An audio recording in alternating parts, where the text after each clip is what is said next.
እስቲ እያንዳንዱን ምንድነው ማህበሩ እየሰራ ያለው? ህፃናቱንና የበጎ አድራጎቱ የአብነት ተማሪዎቹ ላይ ነው የምናደርገው። ተጎዱትን የምትረዱበት ፕሮግራም አላችሁ? ቶራ የበጎ አድራጎት የሚባለውን ድርጅት በዚህ ንዑስ ክፍል ላይ መስርተን ማህበረ ዮሐንስ ሲነሳ ሁሌ የማይረሳ ገዳም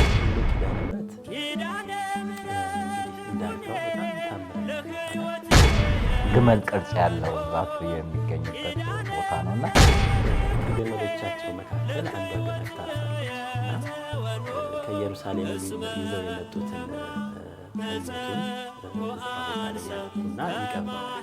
ሌሊቱን ሙሉ ዝናብ ወርዶብን ድንኳናችን ልብሳችን ሁሉ ደርሶ ያው ለሃያደ እሉ ታምር አሳየች እያለ ይገርማቸው ያሉት ሙስሊሞች በጣም አንድ በሬ ለክርስቲያን አንድ በሬ ለሙስሊም ነበር የሚያደርጉት።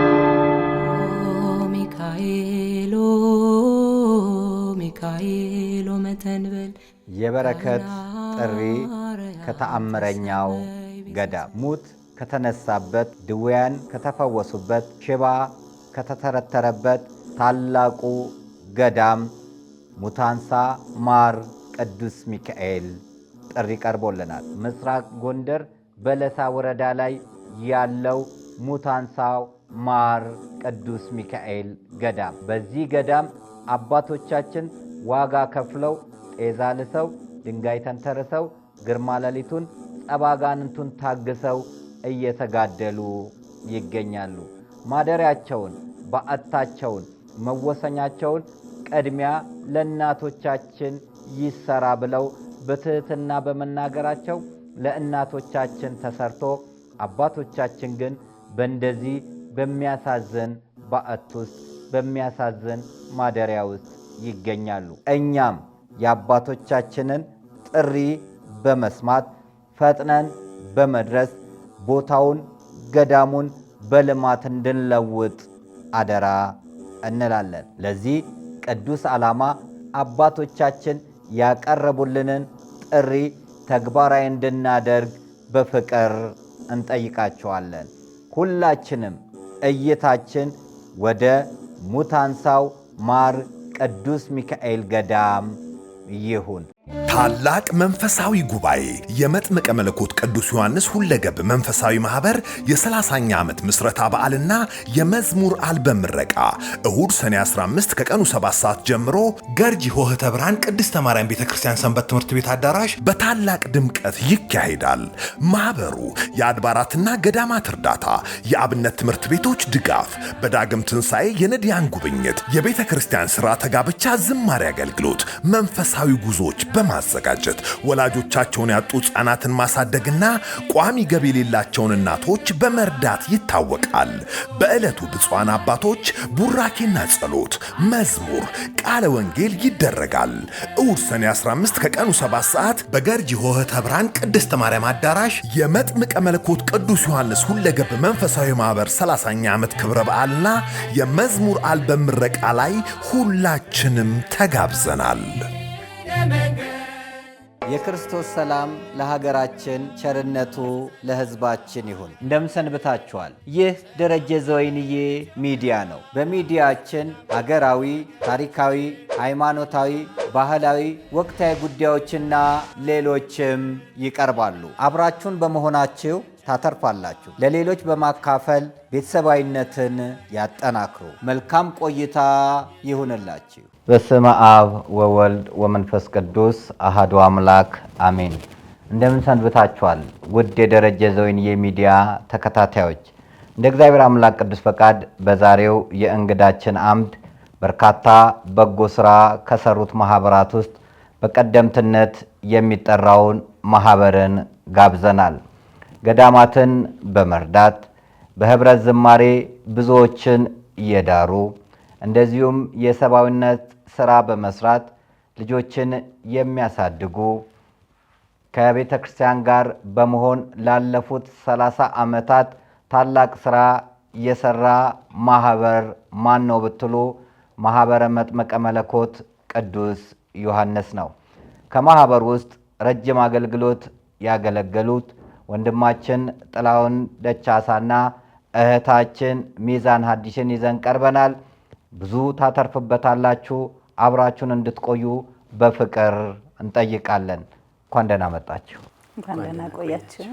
እስቲ ማህበረ ዮሐንስ ሲባል ያው እናንተ ብዙ ነው ዮሐንስ በመጽሐፍ ቅዱስ፣ ማርቆስም ዮሐንስ ነው፣ ወንጌላዊም ዮሐንስ ነው፣ መጥምቀ መለኮትም ዮሐንስ ነውና የትኛው ዮሐንስ ናችሁ? የዮሐንስ ልጆች ናቸው? የሁሉም ልጆች ናቸው። በእርግጥ የማህበራችሁ ሙሉ ስያሜው ምን ይመስላል? መቼ ነው ማህበሩ የተመሰረተው? በምን ዓላማ ነው የተመሰረተው? እግዚአብሔር ይመስገን። ሌዲስ ፈርስት እንበል ወይስ አዳም ፈርስት? ሌዲስ ፈርስት። እሺ አለ። እኔ አዳም ፈርስት ልል ነበር አለ። እሺ እግዚአብሔር ይመስገን። ማህበራችን መጥምቀ መለኮት ቅዱስ ዮሐንስ ጌታን ያጠመቀው ቅዱስ ዮሐንስ ነው። የተመሰረተው በቦሌ ደብረ ሳሌም መጥምቀ መለኮት ቅዱስ ዮሐንስ ወአቡነ አረጋዊ ሰንበት ትምህርት ቤት ፈለገ ዮርዳኖስ ሰንበት ትምህርት ቤት ከ1988 ዓመተ ምህረት ጀምሮ በህፃናት ክፍል ላይ ሆነን በአንዳንድ ብር በወር አዋጡ እየተባልን ያችን ዳቦ ለዝክር መዘከሪያ እየተባልን የጀመርነው ማህበራችን ነው። ይሄን ይመስላል ማህበራችን። እንግዲህ ከዚህም በተጨማሪ በወቅቱ እንግዲህ ሰንበት ትምህርት ቤቱ ላይ የነበረውን አንዳንድ አገልግሎቶችን የማስቀጠልም ዓላማ ነበረው። ምንም እንኳን የቅዱስ ዮሐንስን ቀን ታሳቢ አድርገን ዝክር የማድረግ ዓላማ ቢኖረውም ሌሎች ደግሞ የምግባረ ሰናይ ተግባራትንም እንደዚሁ የመስራት ዓላማ ነበረው። በተለይ በዳግም ትንሣኤ እለት ነዳያንን የመጎብኘቱ ተግባር የተጀመረው ያን ጊዜ ነው። ቅድም እህታችን እንዳለችው ከየቤታችን የቻልነው በማዋጣት ከዛ በእለቱ በቅርብ የሚገኙ ነዳያንን የማስፈሰክ ተግባር ነበረ ስናከናውን የነበረውና ያ ተግባር ነው እንግዲህ እያደገ ለዛሬ ያበቃው ማለት ነው። እና ምስረታው ይሄንን ይመስላል። መልካም። እንግዲህ ዘርፈ ብዙ ስራ ነው የምትሰሩት። እኔም ያው በቅርበት አውቀዋለሁ፣ ምስክርነትንም መስጠት የምችል ነው። አብሬያችሁን ብዙ ስላገለገልኩኝ ነው። ደብረ ሊባኖስ ሁሉ ወስዳችሁ ብዙ የተጎዱትን የምትረዱበት ፕሮግራም አላችሁ። ልጆች የማሳደግ ፕሮግራም አላችሁ። በርካታ ገዳማት ላይ ፕሮጀክት እየቀረጻችሁ ስራ ትሰራላችሁ። መንፈሳዊም ጉዞም ታዘጋጃላችሁ እና በተለያዩ ጉዞዎችም አብረን የምንገናኝ ነውና እስቲ እያንዳንዱን ምንድን ነው ማህበሩ እየሰራ ያለው? አሁን ላለፉት 30 ዓመታት ይሄን ማህበር ሰምቶ ማያቅ ሊኖር ይችላል። እንደዚህ የሚባል አለ እንዴ ይላልና ባለፉት 30 ዓመታት እንደው በወፍ በረር ምን ሰርታችኋል? እንዳልከው አደረጃጀት አላቸው ሁሉም። መጀመሪያ ያኔ በልጅነት እያለን የጀመርነው አለ። እያደገ በመጣ ክፍል ሁሉንም በአደረጃጀት አደረግነው። የመዝሙርና የአገልግሎት ክፍል፣ የግንኙነት ክፍል፣ የልማት ክፍል፣ የትምህርትና መርሃ ግብር ክፍል፣ የአብነት ተማሪዎች መርጃ ማዕከል ክፍል፣ የቶራ ህፃናት ማሳደጊያ ክፍል ተብሎ እንደዚህ ሁሉም ክፍል ተሰጥቶት የራሱ የሆነ አደረጃጀቶች አሉት። ከዛ ውስጥም በይበልጥ አተኩረንም ስንሰራባቸው የነበረው የመዝሙር ክፍል፣ የልማት ክፍል እና የህፃናቱንና የበጎ አድራጎቱ የአብነት ተማሪዎቹ ላይ ነው የምናደርገው። እንዳልከውም ያው በተለይ በልማቱ ላይ ጉዞ ክፍል አለን፣ ጉዞ ንዑስ ክፍል አለን። ጉዞችን ያው ይታወቃል። ኦልሞስት ወደ 10 ምናምን ዓመት ረጅም ጉዞችን በተለይ የአክሱም ጉዞን ረጅሙን ጉዞ በየአመቱ ምንም ሳይቋረጥ በተለይ ለረጅም ዓመታት ሙሉ ከአዲስ አበባ ዞረን 140 ምናምን ገዳማትን የዕጣን፣ የጧፍ፣ የዘቢብ ስጦታን በማበርከት ዙር ጉዞዎችን እናካሂዳለን። በየአመቱ ደግሞ የግሸን ደብረ ከርቤ መስከረም 21ንም እንደዚሁ ቀደም ብለን በመሄድ ግሸን ላይ ያለውን ሙሉ መርሃ ግብር ለምሳሌ የግሸን የጽዳት መርሃ ግብሮች አሉን። መጸዳጃ ቤት አሉ። በዚህም በመቤታችንም በቅዱስ ገብርኤልም በኩልና ለ12 ወይም ለ10 ቀን ያህል ሙሉ እቃ ተይዞ ይገባል። የጽዳት እቃዎች ሙሉ ቀን ከሌሊት ጽዳት ይካሄዳል ግሸን ደብረ ከርቤ ላይ። እንደዚሁም እመቤታችን በከበረች በነጋታው ደግሞ አስፈቅደን የእመቤታችንና የቅዱስ እግዚአብሔር አብን ቤተ መቅደስንም ማሽን መሳሪያ ገዝተን ማጽጃ ሙሉ ማቴሪያል አድርገን ሙሉን አጽድተን በረከት ተካፍለን በሶፍት ሳይሆን በፎጣዎች አጣጥበን ፎጣውን ለበረከት ይዘን መተን እዚህ ስንት ሰው የዳነበት ለምስክርነትም አለን። በዚሁ ላይም የልማት ክፍሉ ላይ የበጎ ስራዎችንም አሉን። ከዛ ውስጥ አንዱ ያው የልማት ክፍልም የህፃናትን ማሳደግ ህፃናትን ቤት ለቤት መርዳት ማዕከል ነበረን። ለ7 ዓመት ያህል ቤት ለቤት ነበረ 11 ቤተሰቦችን ማለት ነው ችግረኛ የሚሉትን። ከዛን ስናየው ግን በቃ ዝም ብሎ ቤት ለቤት ማሳደግ ብቻ ሆነ፣ ሆድ መሙላት ብቻ መሆንና ይሄ ከሚሆን ለምን ቋሚ ነገር እኛ እንደኛ ቀርጸን የምናሳድገውን ለምን አናደርግም ብለን እነዛን 11 ቤተሰቦችን ግን ሳንለይ ቋሚ ነገር ለነሱ ሰተናቸው በሚፈልጉት ሰርተው ከነሱ ጋር ተመራርቀን ተሸኛኝተን ሌላ ከመንግስት ፕሮጀክት ቀርጸን ቶራ የበጎ አድራጎት የሚባለውን ድርጅት በዚህ ንዑስ ክፍል ላይ መስርተን እግዚአብሔር ይመስገን በዚህ ሰዓት ወደ 20 የሚሆኑ ህፃናቶች 30 እናቶች ሴቶች እና የ30 እናቶች ሴቶች ደግሞ 58 ልጆች አጠቃላይ 108 የሚሆኑ ቤተሰቦችን በየወሩ ድጋፍ እያደረገ ይገኛል። አዎ በጣም ደስ የሚል ነው። እንግዲህ ቶራ መጥምቀ መለኮት ቅዱስ ዮሐንስን ወተት ያጠጣችሁ ሚዳቋን ነው ስያሜ የያዛችሁትና ትልቅ ነገር ነው። 100 ምናምን ሰዎችን በዚህ ወቅት በዚህ በኑሮ ውድነት አይደለም አንድ ሰው ለማገዝ እንኳን ከባድ የሆነውን ኃላፊነት መውሰዳችሁና ህጋዊ በሆነ መልኩ ደግሞ መስራታችሁ በጣም ደስ የሚል ነው። ግሸን ደብረ ከርቤ ላይ ራሱ ሙሽሮችንም ስታጅቡ በአንድ ወቅት እኔም እንዲሁ አግዙኝ ብዬ ከስዊድን የመጣች ጓደኛዬን አጀባቸው ነበረ። ፍቅርታ የምትባለውን ጽዳትም ስታጠዱ አይቻለሁ። ቤትም አላችሁ እና ምግባችሁ ግን የጾም ነው። እውነት ነው። እዛ ግሸን ጽዳት ሳይሆን አይፈቀድም። እዛ በማህበሩ የሚመጣው የጾም ትልቅ ነገር ነው። ምእመኑም እሱን በደንብ ነው የሚደግፈው። አላማችንን ለምንድን ነው የምንስተው?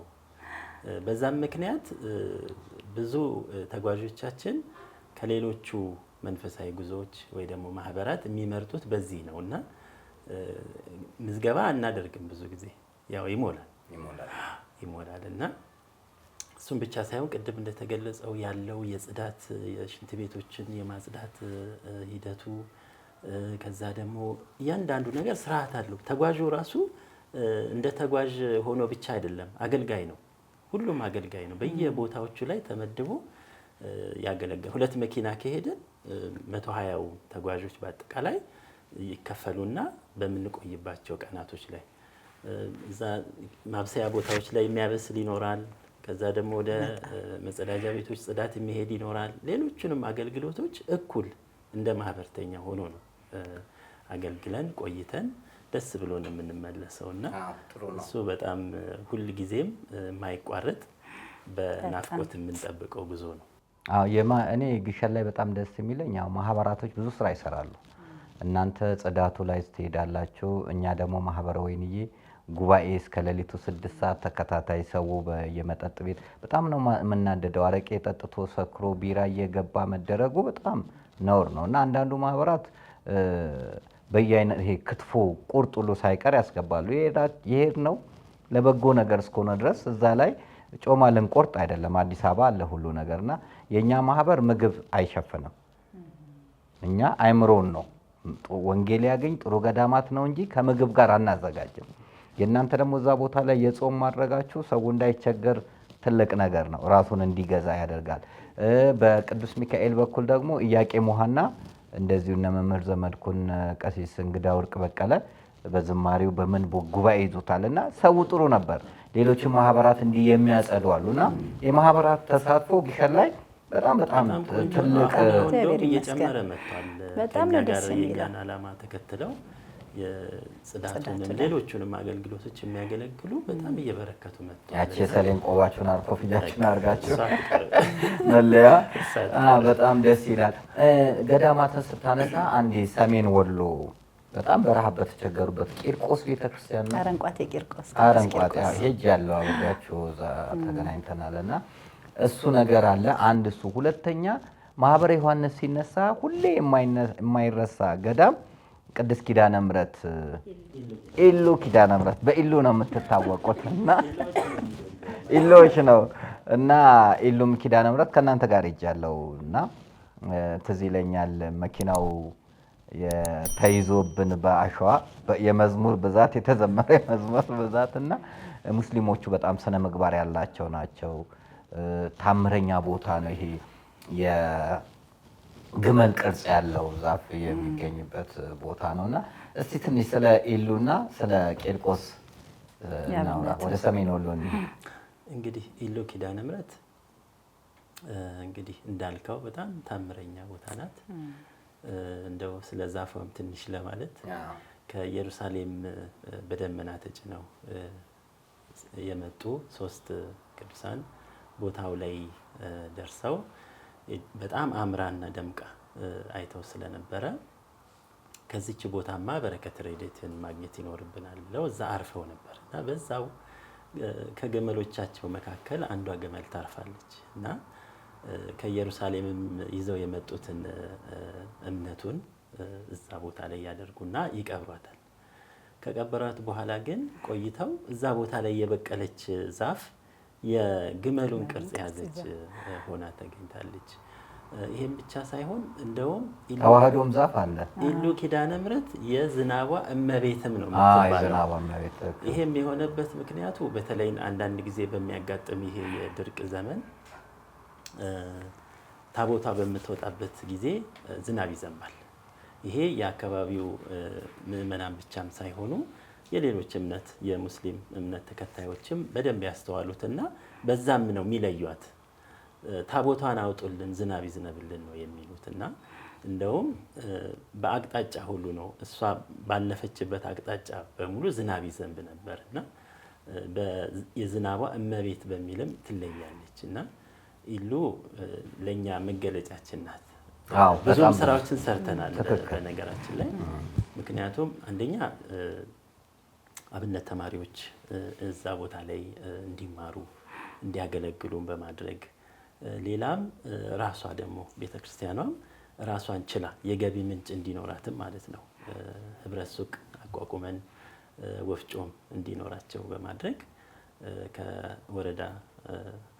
ከወረዳ ቤተ ክህነት ከሰበካ ጉባኤው ከሀገረ ስብከቱን በአንድነት ሆነን ተጋግዘን ያንን ህብረት ሱቅና የወፍጮ ቤቱን አስረክበን አሁን እግዚአብሔር ይመስገን ራሳቸውን ችለው በጥሩ ሁኔታ ላይ ይገኛሉና ለኛ ማህበር ኢሉ ኪዳነ ምሕረት ልዩ ቦታ አላት። እንደውም ማስታውሰው ምንድነው እንግዲህ የተዋህዶ ዛፍ አለች ብቻዋን የቆመችና እንደ ተዋህዶ ብለን እንደምንል ቴዲ ሁሌ እናንተ ማህበርተኛ የሚያበሽቀን አለ። ኢሉ ኪዳነ ምሕረት ብሄር ሰዓት የዝናቧ እመቤት ዝናቧ እንዲያደርገው ሲል የምን ዝናብ ነው የምታወራው ብዬ ተናገርኩት። ሌሊቱን ሙሉ ዝናብ ወርዶብን ድንኳናችን ልብሳችን ሁሉ ደርሶ ያው ለሃያደ ኢሉ ታምር አሳየች እያለ ያበሽቀኝ ነበርና እኔም በአይኔ ያየሁት ነው። ምንም ነገር አልነበረም እዛ በምንሄድበት ሰዓት። ነገር ግን ሌሊቱ ሙሉ ዋዜማ ዝናቡ ሲዘንብ አድሮ ህዝቡ ልብሱን ነጠላውን እያሰጣ የነበረበትና ትንሽ ክፉ ብትናገር ሌላም ይመጣበት ነበር እያለኝ እዚህ ላይ እንደውም ድግሱን ካስታወስክ እውነት የሚገርሙ ናቸው እዚህ ያሉት ሙስሊሞች። በጣም አንድ በሬ ለክርስቲያን አንድ በሬ ለሙስሊም ነበር የሚያደርጉትና በኪዳነ ምሕረት በቃ ቀልድ አያውቁም። ጓንቼ ይባላሉ፣ አቶ መሐመድ ይባላሉና አብረውን ነው ከኛ ጋር እንደው ቤተ መቅደስ አልገቡም እንጂ ካለቀ በኋላ ቤታቸው ልክ እንደንትን አድርገው ጠርተውን አብልተው አጠጥተው አዘምረው ነው የሚለቁንና ያው ካስታወስካችሁ እውነት። በነገራችን ላይ ወሎ ላይ ያሉት እኮ ሙስሊሞች በጣም ታቦት የሚያከብሩ ናቸውና ጋዴና ዮሐንስ ሲመረቅ እኮ 3 ክርስቲያን ነው ያለው። ነገር ግን 100 ምናምን ዓመት የሆኑት አንድ አባት ዮሐንስን ዝክር ይዘክሩ ነበረ እና ደግሰው ህዝብ የሚያበሉና እንደውም ታቦቷ ሂድብን ያሉ ናቸው። ታቦቱን አምጡልን ቤተክርስቲያኑን ቶሎ ጨርሱ ብሎ የወረዳው ሊቀመንበሩም ሌሎችም ተባብረው ልክ ቤተክርስቲያኑ ታቦቱ ሲገባ ዝናቡ ዘነበ። ለዚህ ነበር እኮ ታቦቱ ይግባ ያልነው ብለው ጋዴና ዮሐንስ ማለት አጼ ዘርዓ ያዕቆብ የተቀበረበት ከዛ ነው ልጁ በደ ማርያም ንጉስ በደ ማርያም ወደ ጣና ቅዱስ እስጢፋኖስ እንዲሄድ የተደረገውና ትልቅ ልክ ነው። ሙስሊሞቹ በጣም ሰው አክባሪ ናቸው። 999 ካህናት የታረዱበት ነው በግራኝ መሐመድ ጊዜ ጋዴና ዮሐንስ ስቡራን አባቶች የሚገኙበት ስፍራ ነውና እንደዚህ አይነት በየቦታው ላይ ሙስሊሞቹ እኔም በቦታው ላይ ተገኝቼ ያኔ ቀርጬዋለሁ የኢሉ ኪዳነ ምሕረትን ትልቅ ስራ የሚሰሩ ነውና የእናንተ መለያችሁ በአንዱ መኮ ኢሉ ሌሎቹን ገዳማትንም በትረዱም ኢሉ ነው። እንደው ሌሎች የገዳማቶች ትዝ የሚሏችሁ ምክንያቱም እኛ በሌላ ስንሄድ አንዴ እናንተ በተንቤን ትሄዳላችሁ ገዳማትን እንዲንዞር ነበርና እንደው የገዳማቱስ ጉዞ ምን ይመስላል? እስቲ አሁን ቀርተናል እንግዲህ ትግራይ እንዳንሄድ አሁን ያለው ሁኔታ ቀርታል፣ ግን ያስለቅሳል። እንደዛ ያኔ መሰለ ጉዞ ገዳማቶቹም ተቸግረዋል። አይታችሁ ከሆነ ተባብረን የምንሄድባቸው ገዳማቶች ላይ እርዳታ እየተሰበሰበ ይሰጣል። መቀሌ ግራ አጥቦ ይቀበሉናል። አዲግራት ስንሄድ እንዴት ጥላችሁን ትሄዳላችሁ ነበር የተባለው። አድዋ ስላሴ ይቀበሉናል። ገባ እነዛ ነገሮች ሁሉ ናቸው የጠፉትና እስቲ ጉዞ ምን ይመስላል ትውስታ? እኔ በተለይ የአክሱም ጉዞ እውነት የማይረሳ ትልቅ ስጦታን ያጣ ነው። እኔ መቼም ትዝ ይለናል መጀመሪያ ስንጀምር 40 ምናምን ገዳም ነበር መጀመሪያ የምንሄደው የነበረና ዜድ ያው የማህበራችን ወንድማችን ከሱ ጋር አንድ ማለት ነው ከሱ ጋር በመተባበር አንድ የማህበራችን ልጅም ሳሚን ታውቀዋለህና እስቲ ቱሪዝም ትግራይን ይታይ ተብሎ ሁሉ ወጣ ፋይል ከዛን ይሄ ቦታ አለ ተብሎ ለዜድ ደግሞ ኪሎሜትር አሳየው። በቃ ደፍረን እንግባ ተባለ። የገራ አልታዎቹ ሲጀመር ማለት ነው ማንንም አያውቃቸውም ያው ታውቃለህና የሚገርም ጉዞ ነው የነበር። አናቃቸውም ግን በኪሎሜትር እየተለካ ወደ ገንዘብ የተቀየረ በድፍረት ተጀመረ ማለት ነው። ከዛን አጋጣሚ እንደውም አክሱም ላይ ተገናኘን ካንተ ጋርና እንደዚህ ቦታ ሄድን ስንል እንዴት ሳትጠሩን ነበር ያልከው። ግን መጀመሪያ እኛን ነውና ለሚቀጥለው አመት ሁሉም ማህበራት እንዲሄዱ እናደርጋለን ብለን እግዚአብሔር ይመስገን በአመቱ እነዚህ ሙሉ ተንቤን ያሉት ገራአልት ያሉትን ሙሉ ገዳማትን በመነጋገር ከዛን ጊዜ ጀምሮ ሁሉም ማህበራት ጉዞን በዛ ያደርጋል ማለት ነው። በዚህ ጉዞ ላይ እውነት እኔ በጣም በቃ ማንራሳቸው በጣም ሰፋፊ በተለይ እንደ ድጉም ላይ ስላሴ የነበረው አይረፈዳ ማርያም እንደው መቼም ማንራሳ ትልቅ ስጦታችን ቆርቆር ማርያም መቼም አትረሳም። በቃ ያን ሁሉ ጳጳሲት ማርያምማ በቃ እኔ ከስንቱ ልበል።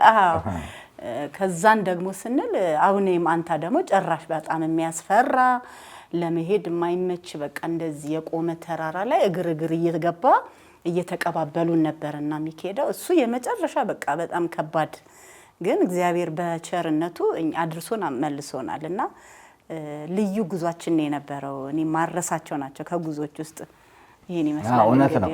ምክንያቱም እኛ ተንቤን ሳንሄድ እናንተ ነበራችሁ በተንቤን እኛ ደግሞ እናንተን ይዘን ዋልድባ ነው የገባ ነው። አልጋ ምናምን ፍራሽ እንዲገዛ ያደረግነው ትዝ ይላል ከሆነ በእኛ ማህበር ነበር የሄዳችሁትና ዋልድባ ገብተን ለመጀመሪያ ጊዜ እኛ ማህበር ዋልድባ ሰቋር ገብተን እንደ ትኋን ተጣብቆ የነበሩ እናቶች ያንን 72 በላይ አልጋ ከ250 በላይ ብርድ ልብስ ምናምን አድርገን ከዛ ሌሎች ማህበራት መጡ። እግዚአብሔር ፈቅዶ አንድ በጎ ሴት አነሳስቶ ያ ቅዱስ ጊዮርጊስ ቤተክርስቲያንም ተሰራ እና ተንቤን ደሬ በጣም ብዙ እኮ ስራ ተሰራ። ከሱ በኋላ ዳልሻ ኪዳነ ምሕረት የእናቶችና ማህበረ ደናግል ገዳም ማለት ነው። ለሱ እናንተ ናችሁ። ብዙ ተሰራ ማለት እኛ ላይ አልገባንም። ምንድነው ያደረግነው? ያው ታውቃቸዋለህ እናቶች በምን ሁኔታ ውስጥ እንደነበሩ ማለት ነውና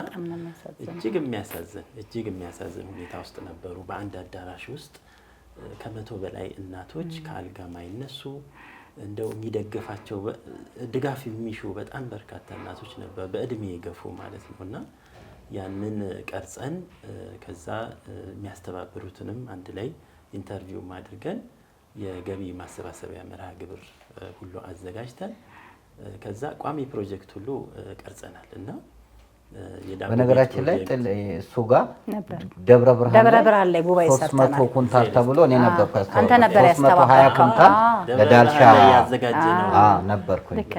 ማይተለች ያቃለው ከነ በሱ ላይ በጣም የሚገርምህ በቃ የምእመኑ ምንድነው የሰጠን ምላሽ እጅግ የሚገርም በእውነት ምክንያቱም ለካ እንዲህም አለ እንዴ ምክንያቱም ዋልድባ ሲባል ችግር ያለበት አይመስልም ነገር ግን ውስጥ ገብተን ያየነውን ነገር በካሜራ ቀርጸን ወደ ምእመኑ ስናደርስ ብዙ ምእመን ጥሩ ምላሽ ሰጥቶናልና በዛ ምክንያት ዛሬማ ላይ የዳቦ ቤት ፕሮጀክት ሰርተን ቤቱን አጠናቀን አስረክበናል እንዲሁም ለአባቶች ደግሞ ለዋልድባ አባቶች ገዳም እነሱም እንደዚሁ ዛሬማ ላይ አንድ ቤት ነበራቸውና እዛ ቤት ለዳቦ ቤት እንዲሆናቸው ማሽኑን ምእመናን በማስተባበር ያገኘነው ነበር የዳቦ ማሽንና እሱን ደግሞ ለአባቶች ሰተን የወጣ ነውና በጣም በርካታ ስራ ነው የተሰራው እኔ በማህበር ዮሐንስ ደስ የሚለኝ ምንድነው ፍሬ ያለው ስራ ነው የምትሰሩት በሚገባበት ገዳማት በምትሄዱበት ሰዓት የቱሪስት ሁኔታ ሳይሆን የማስተባበር የማገዝ ፕሮጀክቶችን የመቅረጽ ስራ ነው የምትሰሩትና እኔም ለዛ ነው ከናንተ ጋር በብዛት መሳተፈውና በጣም ትልቅ ስራ ለዳልሻ ያደረጋችሁት ኢቭን ለዋልድባ ሰቋር ስንገባ ራሱ የናንተ ማህበር ይሄንን ሸፍናለን ይሄንን እናደርጋለን እየተባለ አባቶቻችንን እና እናቶቻችንን ምን ያክል ነው ተስፋ እንዲያደርጉ ከዛ በኋላ ብዙ ማህበራቶች መግባት ጀምሮ ብዙ ስራ ተሰርቷል እናንተ በተንቤት ስትሄዱ ከነገራችሁን በኋላ እኛም በተንቤን ሄደን ነበር ኢየሱስ ወለገሳ ላይ ብዙ ስራ ሰርተናል እንግዲህ ኢየሱስ ወለገሳ በነገራችን ላይ 30 አመት በላይ ተዘግቶ ነበር አዜም መስፍንና እነመለስ ጽፈት ቤት አድርገውት ነበር ከዛ በኋላ ነው እንግዲህ ገዳሙን ለማቅናት የነማንባትም ሌሎችም ነገሮችን እስከ ዳር የምትባል መቀሌ ላይ ያለች በጎ ሴት እባካችሁ እርዱልን ብላ ወለገሳ ኢየሱስም እንተናንም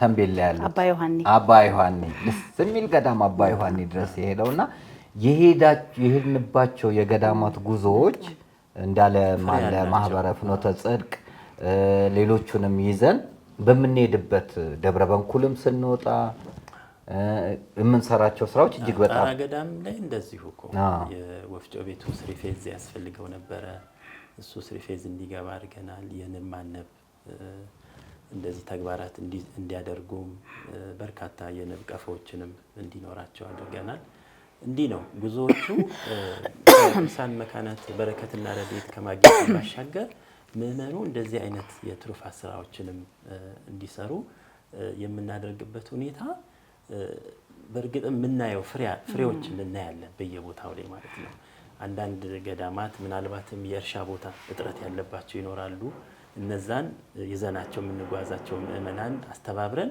ወዲያው በአንዱ ጉዞ የሚፈልጉትን የእርሻ ቦታ የገዛንባቸው ገዳማት አሉና ጉዞ ከመሳለም ባሻገር እንደዚህ አይነትም ስራ እየተሰራበት የሚሄድበት ሁኔታ ነው ያለው እኔ እንዴት እዚህ የሚለኝ በገራልታ ስንመጣ ሁሉ ጊዜ በቀኝ በኩል ዳገት ላይ ሚካኤል አለ እና ጉዞን እየሄድን እያለ እነሱ እየተቀረጹ አስቸገሩኝና ተቆጣው ቅዱስ ራጉኤል መዝሙር ቤት ነበር የሚሰራው ጂክሳው እንዴት ለምን እንዴት ታደርጋላችሁ ሰዓት የለንም ምናምን ብለን ስንል ልክ እሱ ጋር ስንደርስ ጎማ ፈነደ ጎማው እስኪሰራ ሚካኤል ለምን አናየውም ተብሎ ተወጣ ጎሚስታው ሚካኤል አልነው ከዛን ጊዜ ጀምሮ አንቀርም በምክንያት ነው ያቆመን አናልፈው በዛው ስንሄድ እሱን ተሳልመን ነውና እንዳልሽው የአክሱም ጉዞ በጣም ብዙ ገዳማቶች በዚህ በሸዋ ወተን ጎንደር አለ ጎጃም አለ ወሎ አለ ሁሉንም የሚያካትት ስለሆነ ለእያንዳንዱ አብያተ ክርስቲያናት ደግሞ የጧፍ የዘቢብ ዕጣን እነዚህ ቀድመንም ስለምንሰበስብ ማለት ነው ከመመኑ ከተጓዡ እንሰበስባለንና በደረስንባቸው ቦታዎች በሙሉ እነዛን እያደረግን የተቸገሩባቸውን ነገሮች ደግሞ እየጠየቅን እንዲህ አይነት ችግሮች አሉብን ሲሉ እነዛን መረጃዎች ወስደን መተግበር የምንችላቸውን እንደ ፕሮጀክት ቀርጸን ወደ ተግባር እንገባለንና ወደፊት እንደው ጉዞውን በተመለከተም ሰፊ ምናወራቸው ገጠመኞቻችን የኛ መኪና ላይ ተገልብጦ ተጋይቶ 6 ሰው ሲሞትብን ከኋላ የደረሳችሁ እናንተ ናችሁ ምን ያክል አብረን እንሰራ ነበርና የገጠሙንን ገጠመኞች ጭምር እናወራለን አሁን ግን አንድ ሁለት ነጥቦችን ብናነሳ አንደኛው በቅርቡ ሰኔ 15 አንድ ትልቅ ፕሮግራም አዘጋጅታችኋል የዚህ ዝግጅት ዓላማ ምንድነው ሁለተኛው ይሄ ቶራ የተባለው ድርጅትን በተመለከተ ምንድነው ህዝቡ ሊያደርግና ሊያግዛችሁ የሚጠብቀው? የወደፊቱስ አላማችሁ እቅዳችሁ ምንድነው? እንግዲህ ከማህበሩ ከአገልግሎት ክፍሎች ውስጥ አንዱ የአብነት ትምህርት ቤቶች እርዳታ ማስተባበሪያ ክፍል ነው። ይሄ ክፍል እንግዲህ በተለይ ከኮቪድ-19 በመላው ዓለም ከተከሰተ በኋላ በሀገራችንም ያው በጊዜው እንዲህ መሰባሰብ እንዲህ በአንድነት መሆን ከባድ የነበረበት ጊዜ ነበረ። በወቅቱ ደግሞ ዳግም ትንሣኤንም እንደዚሁ ልናከብር እየተዘጋጀንበት የነበረበት ወቅት ነበርና በዛ ላይ ምን ሰማን? የአብነት ትምህርት ቤቶች መበተን አለባቸው፣ ባለው አስፈሪ ሁኔታ መበተን አለባቸው የሚል ነገር ሲመጣ ጊዜ ዝግጅታችንን በሙሉ ወደ አብነት ትምህርት ቤቶች ድጋፍን ያዞር ነው። በወቅቱ እንደውም ወደ ደብረ ሊባኖስ ወደ 12 የአብነት ትምህርት ቤቶች ውስጥ የሚማሩ 1100 ከዛም በላይ የሚደርሱ ተማሪዎች ጊዜያዊ ቀለብ እንዲኖራቸው አድርገናል። ከዛም ደግሞ ወደ ሰሜን ሸዋ እንደዚሁ የተለያዩ ቦታዎች ላይ የአብነት ተማሪዎች የሚበተኑበት ሁኔታ አጋጥሞ እነዚህም በሙሉ እንዳይበተኑ ጊዜያዊ እርዳታ ምእመናን በማስተባበር የንጽህና መጠበቂያ ሳሙና፣ ፈሳሽ ሳሙናዎች እንደዚህ በማሰባሰብ እዛው ባሉበት እንዲቆዩ ያደረግንበት ሁኔታ ነበር እና ይሄ በወቅቱ በእርግጥም አብነት ተማሪዎቹ ባሉበት ሆነው ትምህርታቸው እንዲቀጥሉ የተደረገበት ሁኔታ አለ። ነገር ግን ይሄ ነገር እየጨመረ በሄደ ቁጥር ስፋቱ ደግሞ የአብነት ተማሪዎቹ ቁጥራቸው በጣም ሰፊ በመሆኑ የተነሳ አገልግሎቱን እኛ በምናስበው መልኩ ተደራሽ ለማድረግ አልተቻለም። ስለዚህ ምን ማድረግ ጀመርን? መሰብሰብ ጀመርን ማለት ነው እና በሰሜን ወሎ አካባቢ ላይ የነበሩትን ገዳማት ላይ ያሉ አብነት ትምህርት ቤቶችን እነሱንም በአጠቃላይ ከመርዳት ይልቅ ወደ ዲጎ ኢየሱስ ቤተክርስቲያን ላይ ያለውን አብነት ትምህርት ቤት እንደዚሁ ወደ መርዳቱ መጣን ማለት ነው። እናም እሱ ጊዜያዊ እርዳታም ከመስጠትም ባሻገር ቋሚ ፕሮጀክትም እንደዚሁ ተነድፎ ወደ ትግበራ የገባንበት ሁኔታ አለ። ይሄ ምንድነው? የእርሻ እና የአትክልት ልማት ከቤተክርስቲያኑ በአቅራቢያ የሚገኝ 5 ሄክታር መሬት ላይ ወደ 10 ሚሊዮን የሚፈጅ ፕሮጀክት ነው የተጠናው። ከወልዲያ ዩኒቨርሲቲ ጋር ነው በህብረት አንድ ላይ የተጠናውና ያንን ወደ መጀመሪያው የትግበራ ምዕራፍ ገብተን ነበረ። ነገር ግን ያው አሁንም ባለው የጸጥታ ችግር ምክንያት ያንን ቋሚ ፕሮጀክት ማከናወን አልቻልንም። በዛ ላይ ደግሞ ምእመኑም የአብነት ተማሪዎችን የመርዳቱም ነገር እየቀነሰ መጣና እነዚህ ተማሪዎች በጣም ችግር ውስጥ ገቡ። ስለዚህ በቋሚ ፕሮጀክት ላይ አተኩረን የነበረውን አሁን ላይ ወደ ጊዜያዊ ቀለብ የመደገፉን ነገር እየሰራንበት ያለ ነው። ለዚህም ደግሞ በተለይ ለቋሚ ፕሮጀክቱ ከሀገረ ስብከቱ ሊቀ ጳጳስ ከአቡነ ኤርሚያስ በተጻፈ ደብዳቤ ከቤተ ክህነት እውቅና አግኝተን ነው እየሰራን ያለ ነው። ስለዚህ አሁን ላይ በየወሩ ቻሌንጆች እናዘጋጃለን። የእርዳታ ማሰባሰቢያ ኦንላይን ማለት ነው። ኦንላይን ለአንድ ተማሪ 100 ብር ለአንድ ተማሪ 100 ብር ለቆሎ ተማሪ ለአንድ ቆሎ ተማሪ በሚል ርዕስ ይህንን የገቢ ማሰባሰቢያ መርሃ ግብር እናዘጋጃለን። ስለዚህ የተቻለውን ያክል የተገኘውን ወደ ቦታው በመላክ የሚያስፈልጋቸውን ጊዜያዊ ቀለብ እንዲገዙ እያደረግን ነው የምንገኘውና የአብነት ትምህርት ቤቶች ድጋፍ በጣም አስፈላጊ ነው። ምክንያቱም አብነት ትምህርት ቤቶች ናቸው የቤተ ክርስቲያን የጀርባ አጥንት የሆኑ ዲያቆናትን፣ ካህናትን፣ ጳጳሳትን የሚያፈሩ ቦታዎች ናቸውና እንደዛም በመሆኑ የተነሳ ምእመኑ ይህንን የአብነት ትምህርት ቤት ድጋፍ በመረዳት የቻለውን ያክል ድጋፍ ሊያደርግ ይገባል የሚል መልእክት ነው ያለን። ሌላው እንግዲህ ቅድም እንደተገለጸው የ30ኛ ዓመት መርሃ ግብራችን የማክበር መርሃ ግብራችን እየተዘጋጀን ነው ያለ ነው። እግዚአብሔር ፈቅዶ እንግዲህ ለ30 ዓመት ካበቃን አንደኛው ማህበራችንን ከተለያዩ አብያተ ክርስቲያናት ከተመሳሳይ ማህበራት ጋር የማስተዋወቅ ከቤተ ክርስቲያን ጋር የመተዋወቅ ተግባር ያለው ዓላማ ያለው ፕሮግራም ነው። ከዛም ባሻገር ደግሞ የዝማሬ አገልግሎት አለን።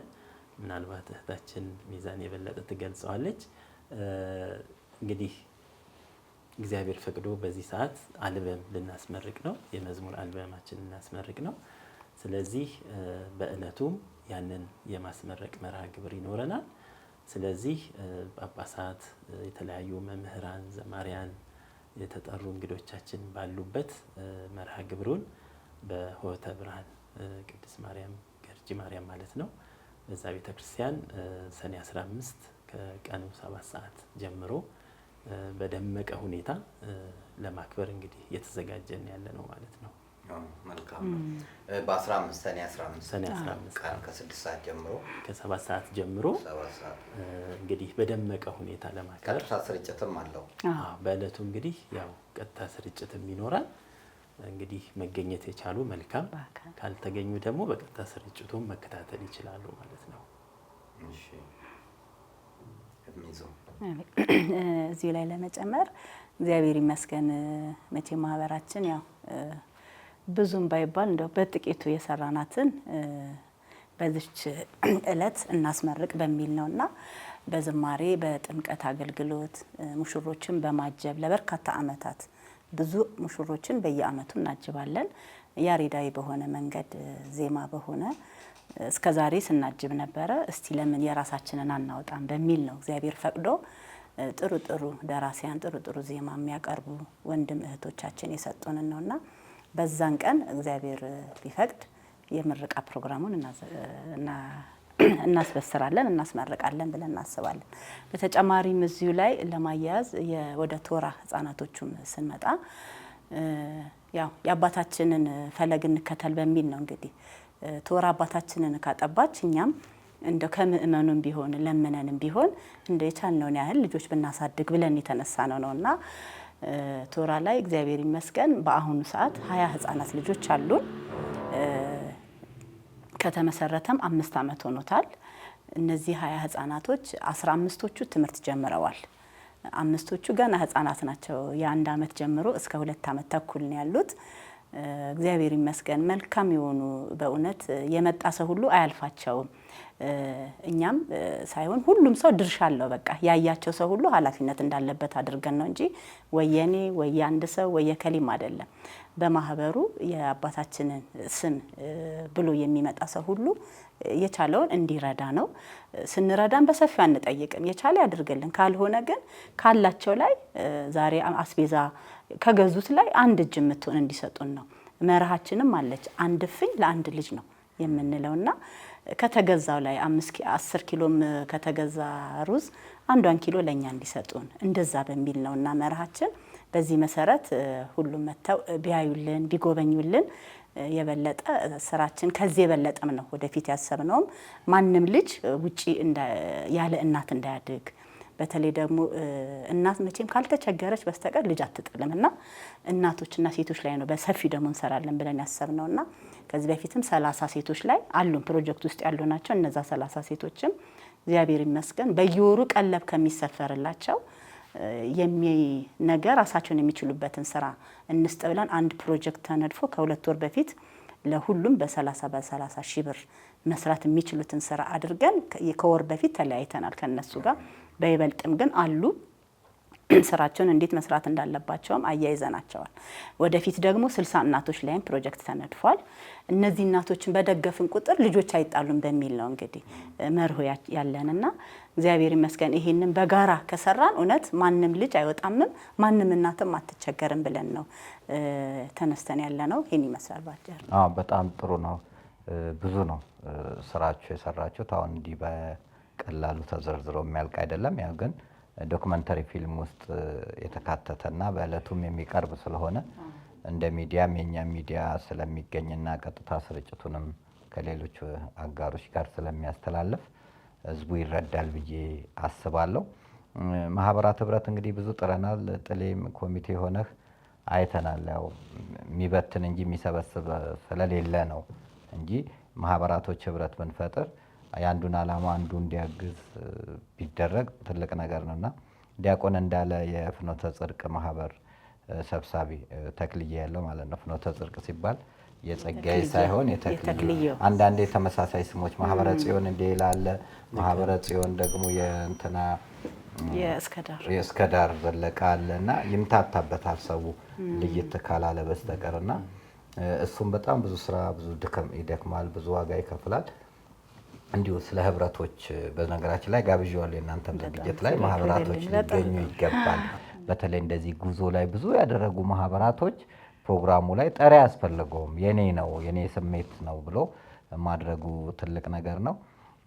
ወደፊት እንደ እግዚአብሔር አምላክ ቅዱስ ፈቃድ በስፋት የምናየው ይሆናል። እንደው ቀረ የምትሉት ሀሳብ አሁን ማህበረ ዮሐንስ የሰራው ስራ አልተነካም፣ አላወራ ነው። በገዳማቱ ብንሄድ በጣም ብዙ ነው ያሉት። እያንዳንዱ ገዳም ላይ የተሰሩት ስራዎችን ዝርዝር ሁሉ አላወራንም። በዝማሬ ያጀባቸዋቸውና የዳራቸዋቸው ሰዎች ቁጥሩ በጣም ብዙ ነው። ህብረታችሁ በጣም ደስ ይላል። ሙሉ እቃም አላችሁ። ልክ እንደ እድር አትከራዩም። አውቀዋለሁ እቃዎቹንም እና ተደራጅታችሁ ነው ወደፊት የተሻለ ቢሮ እንደሚኖራችሁ ተስፋ አለኝ። እኔም ወቅሳችሁ ሚዲያ ደረጃ እየሰራችሁ ስላልሆነ ሚዲያ የራሳችሁ ልትከፍቱ ይገባል። ግለሰብ ዩቲዩብ ከፍተዋል፣ ግለሰብ ይንቀሳቀሳል። ጉዟችሁንም በደንብ ማጠናቀር ኢንተርናሽናል ጉዞ እንዲሆን ሁሉ ማድረግ ትችላላችሁ እና እስከዛ ቢሮአችሁ ነው፣ ሚዲያችን ሚዲያችሁ ነው። በሁለት እግር እስክትቆሙ አብረን ያለ ነውና ማህበረ ዮሐንስ የራሱ የሆነ ሚዲያዎቹንና ስራዎቹን የሚያስተዋውቅበት ነገር መፈጠር አለበት። ሚዲያ አራተኛ መንግስት ነው፣ ተጽዕኖ መፍጠር ስለሚችልና እንደው የምትሉት ካለ በዚሁ ግን ማህበራችን እንግዲህ በዚህ ሁሉ እንቅስቃሴ ውስጥ እንግዲህ ከቤተ ክህነት አንድ አቅጣጫ እስኪመጣ ድረስ በተለይ ማህበራትን መዝግበን ሰርቲፊኬት ሰጥተን በዋናነት በተደራጀ ሁኔታ መምራት አለብን የሚለው አቅጣጫ እስኪመጣ ድረስ እውቅና አልነበረውም። ነገር ግን 2016 መጀመሪያው አካባቢ በቅዱስ ሲኖዶሱ በተደረገው ውሳኔ እና በተሰጠ አቅጣጫ መሰረት ከአዲስ አበባ ሀገረ ስብከት ጽሕፈት ቤት እንግዲህ እውቅና አግኝተናል፣ ሰርቲፊኬቱንም አግኝተናል። ስለዚህ ማናቸው የምንሰራቸውን ስራዎች ህጋዊ በሆነ መንገድ ነው እየሰራን ያለ ነው ማለት ነው። አዎ በጣም ጥሩ። አይ ገልጾታል ሁሉንም። በይበልጥ ለሰኔ 15 እግዚአብሔር በሰላም ያደርሰንና ሁላችንም በአካል የምንገኝ በአካል የማንገኝ ደግሞ በቀጥታ ስርጭት ስርጭት ላይ እንድትከታተሉ ገርጂ ቅድስተ ማርያም ደግሞ መልካም አስተዳዳሪም ነው እዛ ያሉት። ቀናዎች ናቸው ሁሉም ብዙ ትብብር አድርገውልናል። በጣም ሳናመሰግን እየጠበቅን ያለ ነው። ለዚህም ትብብራቸው ደግሞ ሰንበት ትምህርት ቤቱ በጣም አግዞናል። ቤተክርስቲያኑም ራሱ አስተዳደሩም ጥሩ እገዛ እያደረገልን ያለው። ለዚህም እጅግ ልናመሰግን። አለቃው የልማት ሰው ናቸው፣ ቴዎሎጂያን ናቸው። በኮሚቴም በተለያየም ነገር አብረን ሰርተናልና በሚሄዱበት ሰዓት ለወንጌል ያላቸው አመለካከት በጣም ጥሩ ስለሆነ መምህር ሰሎሞን ጥሩ ነው። እግዚአብሔር ይመስገን። እንግዲህ በእመቤታችን ደጅ ነው 30ኛ ዓመታችንን ሰኔ 15 ወሌ መድኃኔዓለም ነው። አሁን 30ኛ ዓመታችን የምናከብረው ደግሞ በእመቤታችን በእናትና ልጁ ነው። እንግዲህ እውነት ነው፣ እናትና ልጁ አይለያዩና ደስ የሚል ነው። አንድም ደግሞ ያው ዮሐንስ ጌታን ያጠመቀ ነው። አንድም ዮሐንስ ኤልሳቤጥ በምታርፍበት ሰዓት እመቤታችን ሄዳ የጎበኘችው ነውና የተሳሰሩ ናቸውና እጅግ በጣም ደስ የሚል ነው። እንግዲህ ስትከታተሉት የቆያችሁት ውድ የደረጀ ዘወይንዬ ሚዲያ ተከታታዮቻችን ማህበረ መጥምቀ መለኮት ቅዱስ ዮሐንስ ላለፉት 30 ዓመታት ተመስርቶ ስራ እየሰራ እንዳለ እንጂ የሰራቸውን ሙሉ ስራዎቹን ያቀረብንበት አይደለም። ወደፊት በስፋት የሚቀርብበት ይሆናል። እግዚአብሔር ቢፈቅድና ቢረዳን ሰኔ 15 ከቀኑ 7 ሰዓት ጀምሮ በገርጂ ኢምፔሪያል ቅድስት ማርያም ቤተክርስቲያን ምስረታ የአልበም ምርቃት አላቸው፣ የመዝሙር ምርቃት አላቸው። የተለያዩ አብነት መምህራኖች ይመጣሉ፣ የአብነት ተማሪዎች ይመጣሉ።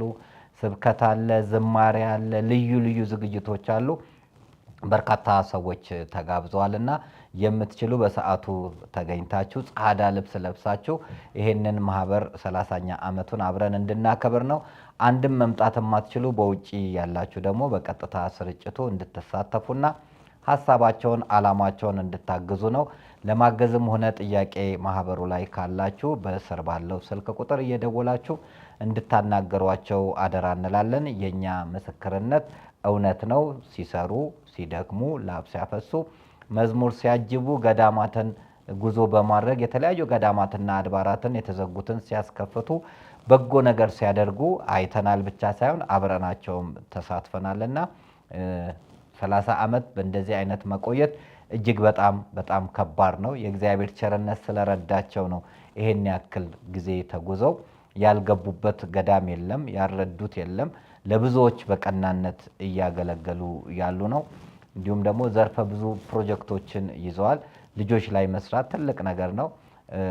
ጆን ፖል ምናሉ ህፃናቱን ስጡኝ ካቶሊክ አድርጌ እሰጣቸዋለሁ ነው ያሉትና ልጅ ላይ መስራት ትልቅ ነገር ነው።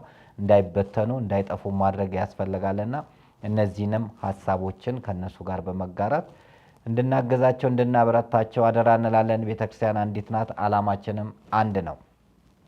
በሚቀጥለው ሌላ ዝግጅት ይዘን እንቀርባለን። እስከዛው ስትሄዱ ክፉ አይንካችሁ፣ የጎደለው ሞልቶ የጠፋው ተገኝቶ ይጠብቃችሁ።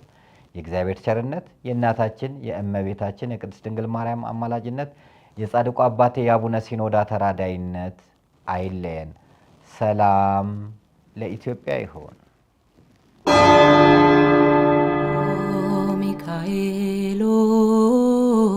ሚካኤሎ መተንበል የበረከት ጥሪ ከተአምረኛው ገዳም ሙት ከተነሳበት፣ ድውያን ከተፈወሱበት፣ ሽባ ከተተረተረበት ታላቁ ገዳም ሙታንሳ ማር ቅዱስ ሚካኤል ጥሪ ቀርቦልናል። ምስራቅ ጎንደር በለሳ ወረዳ ላይ ያለው ሙታንሳው ማር ቅዱስ ሚካኤል ገዳም። በዚህ ገዳም አባቶቻችን ዋጋ ከፍለው ጤዛ ልሰው ድንጋይ ተንተርሰው ግርማ ሌሊቱን ጸባጋንንቱን ታግሰው እየተጋደሉ ይገኛሉ።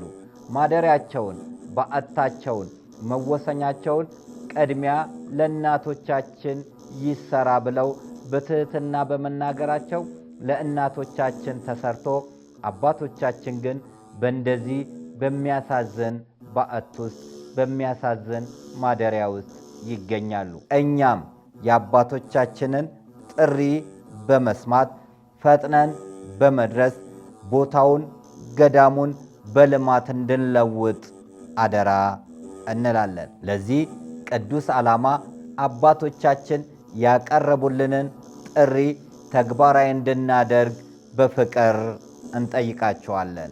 ሁላችንም እይታችን ወደ ሙታንሳው ማር ቅዱስ ሚካኤል ገዳም ይሁን። ታላቅ መንፈሳዊ ጉባኤ የመጥምቀ መለኮት ቅዱስ ዮሐንስ ሁለገብ መንፈሳዊ ማህበር የ30ኛ ዓመት ምስረታ በዓልና የመዝሙር አልበም ምረቃ እሁድ ሰኔ 15 ከቀኑ 7 ሰዓት ጀምሮ ገርጂ ሆህተ ብርሃን ቅድስተ ማርያም ቤተክርስቲያን ሰንበት ትምህርት ቤት አዳራሽ በታላቅ ድምቀት ይካሄዳል። ማህበሩ የአድባራትና ገዳማት እርዳታ፣ የአብነት ትምህርት ቤቶች ድጋፍ፣ በዳግም ትንሣኤ የነዳያን ጉብኝት፣ የቤተ ክርስቲያን ሥርዓተ ጋብቻ፣ ዝማሬ አገልግሎት፣ መንፈሳዊ ጉዞዎች በማዘጋጀት ወላጆቻቸውን ያጡ ሕፃናትን ማሳደግና ቋሚ ገቢ የሌላቸውን እናቶች በመርዳት ይታወቃል። በዕለቱ ብፁዓን አባቶች ቡራኬና ጸሎት፣ መዝሙር፣ ቃለ ወንጌል ይደረጋል። እሁድ ሰኔ 15 ከቀኑ 7 ሰዓት በገርጂ ሆህተ ብርሃን ቅድስተ ማርያም አዳራሽ የመጥምቀ መለኮት ቅዱስ ዮሐንስ ሁለገብ መንፈሳዊ ማህበር 30ኛ ዓመት ክብረ በዓልና የመዝሙር አልበም ምረቃ ላይ ሁላችንም ተጋብዘናል። እኛ በትላንትናና በነገ መካከል ያለን ዛሬ ነን። ዛሬ ላይ ሆነን ነገን በበጎ ነገር እንገንባ። ነገ አዲስ ቀን ነው፣ ቀኑም ደግሞ ደስ ይላል። ደረጀ ዘወይንዬ ሚዲያ ኢትዮጵያዊ ማንነት